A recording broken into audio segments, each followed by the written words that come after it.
Nako, ito nga bang TNT Tropang Giga pagkatapos makuha itong si Jordan Heading mula dito sa Converge Fiber Excerts. Ngayon naman daw ay kukunin nila itong si Cedric Barefield mula dito sa Blackwater Bossing para talagang maging solid yung Grand Slam nila. At actually sa totoo lang, hindi yung Grand Slam ngayong season na to lang ang iniisip ng TNT. Kasi isipin ninyo, kung nasa kanila na si Jordan Heading ngayon at kukunin pa nila si Cedric Barefield plus babalik ito si Brandon Rosser, aba pwede pa silang mag Grand Slam din next season dahil sigurado na magiging import nila si Ronde Hollis Jefferson do sa Commissioner's Cup at Governor's Cup. Kaya mukhang dynasty ang bubuuin talaga nitong TNT Tropang Giga. Isipin na lang natin kung magaling na itong si Ray Batak at si Jason Castro. Kung gaano sila kalakas kapag nandiyan pa si Jordan Heading. Meron ka pang scorers katulad nila Calvin Oftana, itong si RR Pugoy. Pagkatapos isasama mo pa dyan, itong si Cedric Barefield.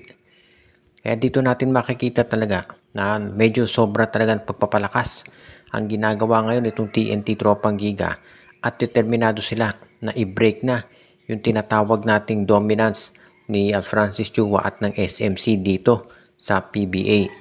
Magagawa talaga nila yan, lalo na kung ma-acquire pa nila itong si Barefield. Sa ngayon nga, marami nagsasabi itong si Jordan Heading ay sapat na para dito sa TNT na maka-Grand Slam. Pero yung pagkuha pa nila kay Barefield, talagang masasabi na parang icing on the cake nga yan. Kaya dito natin talaga masasabi na itong MVP group ngayon ay determinado talaga na palakasin itong TNT Tropang Giga. At dahil dito, masisiguro natin na ibang-iba na talaga ang gagawin nila dito sa Philippine Cup. Mag-iiba na ang kompleksyon at takbo nito. Samantala naman, itong San Miguel Beer hindi papatalo dito sa TNT. Ayon dito sa lumabas na hint ni Snow Badwa, mukhang ang San Miguel Beer ay kukunin naman ito si kay Mark Carino mula dito sa Terra Firma Jeep.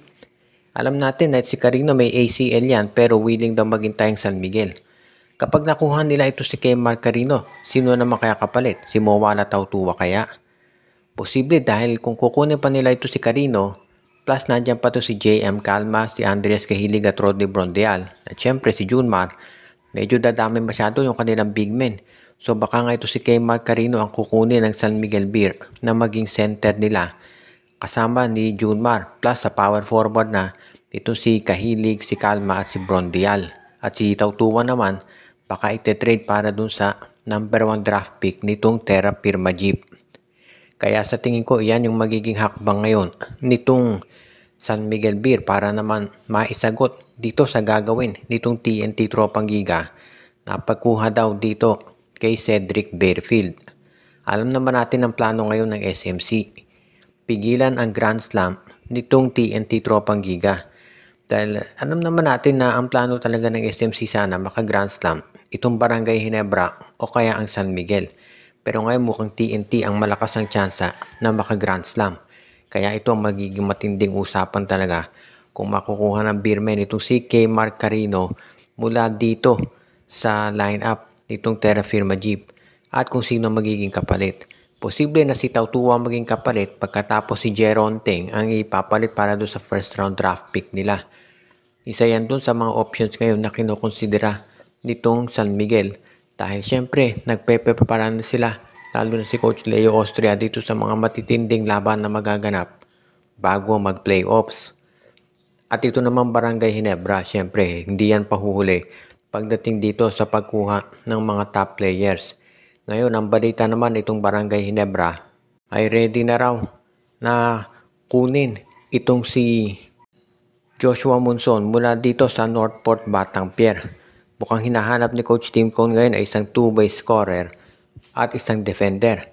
Total, marami ng mga scorers dito sa Barangay Ginebra at ang hinahanap talaga ni Coach Tim Cone kung yun yung pag-aaralan, yung position ng mga players sa Ginebra, ang kulang talaga sila dito sa small forward.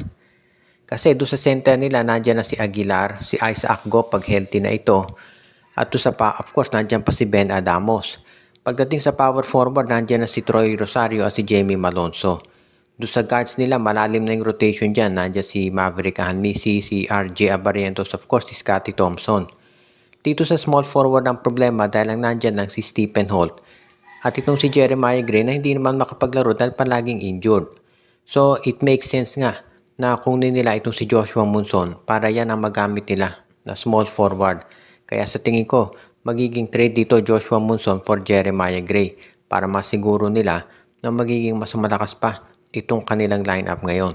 Kung sakasakali nga na matuloy ito, sigurado na mas lalalim itong frontcourt ng Ginebra at ito ay isang step na rin para sila makasabay dito sa TNT Tropang Giga. Hindi naman sikreto na yung mga ginagawang moves ngayon nitong SMC ay para sumabay dito sa mga pinaplano nitong TNT Tropang Giga at yan naman talaga ang kanilang sabihin na natin gagawin talaga dito ngayon. Kaya asahan natin na itong San Miguel Beer at pati na itong Barangay Ginebra ay hindi yan magtitigil dito sa pagdagdag ng mga panibagong players para mapigilan itong TNT Tropa. At ang huli nating balita ngayon, totoo nga ba na itong Converge Fiber Xers ay meron daw mga problema dito sa management nila? At tila hindi raw nagkakasundo yung mga opisyalis nila at yung mga players. At yun daw problema dito sa management ng dahilan kaya nawala itong si Charles Chu, itong si Raiko Turaman at na-trade itong si Jordan Hedding. Marami kasing nagtataka bakit in-trade ng Converge itong si Jordan Hedding gayong ito ang leading scorer nila noong Commissioner's Cup nag-average ng 25 points. So ibig sabihin kung yung local player mo nag-average ng 25 points sa isang import conference, ano pa kaya kung Philippine Cup? At bakit mo naman ite-trade yung leading scorer mo? At ang kapalit nga si Mikey Williams, 2 years nang hindi naglalaro dito sa PBA. Kaya iyan ngayon yung pinoproblema dito talaga. Nang sabihin na nating mga fans ng Converge, ano ba nangyayari dito sa kanilang lineup ngayon? Kaya asahan natin na medyo magiging mahaba pa yung diskusyon dito, lalo na at syempre itong Converge Fiber Xers, kinukonsider sana yan na isa doon sa mga top teams ngayon dito sa PBA. Kaya lang alam naman natin yung nagiging problema nila ngayon. Kaya abangan na lang natin kung sakasakali na itong Converge Fiber Xers talaga ay maayos na kung ano man itong tinatawag na nagiging problema nila kung meron man. As it is, hindi maganda itong ginawa nilang trade at sa tingin ng mga fans talaga, mukhang merong sabihin na nating more than meets the eye pagdating dito sa pagtitrade nitong Converge Fiber Xers kay Jordan Hedding. Siguro makikita natin yung resulta nito kung meron pang mga ibang players ng Converge na ite-trade ngayon. Dahil kung meron pang ibang sumunod dito kay Hedding, aba meron na talagang problema itong management ng Converge Fiber Xers. At yan talaga ang kinakailangan nilang pag-aralan sa ngayon para ito'y maayos talaga.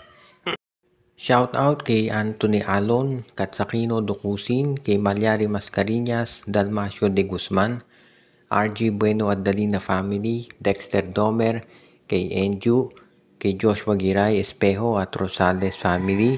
Binabati din natin si Ireneo Salangsang at ang mga regular nating viewer.